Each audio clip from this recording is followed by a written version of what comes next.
Hi there, hi, good afternoon everyone. This is Liz Davis. I'm a nutritionist and I specialise in digestive health for busy women. So I help busy women fix their IBS, bloating, painful digestion, any kind of related hormone issues or chronic fatigue, things like that, which can often be traced, at least in part, into some kind of imbalance with your gut health. And I do this with state-of-the-art gut testing, hormone testing, etc., and dietary and lifestyle upgrades to bring things nicely back into balance for you.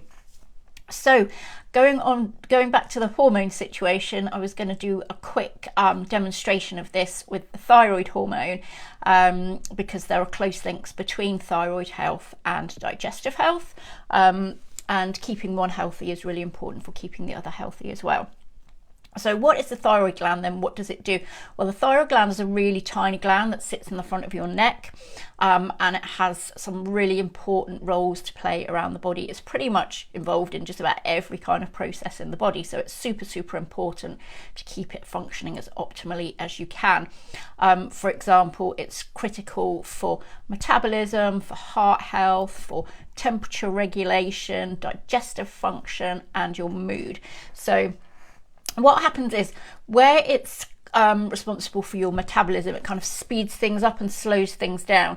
So if you're hyperthyroid, so if you've got low thyroid function, it's going to be slowing things down, and including slowing your gut down.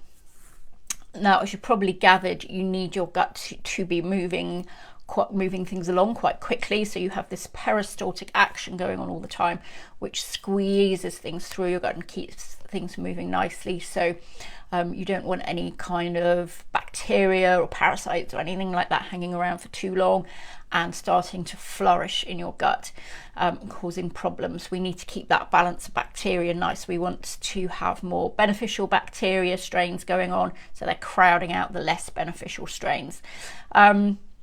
So with your gut slowing down, so if you're hyperthyroid, so you haven't got enough thyroid hormone going on, everything slows down, and this has a negative impact on how quickly your gut is moving things through.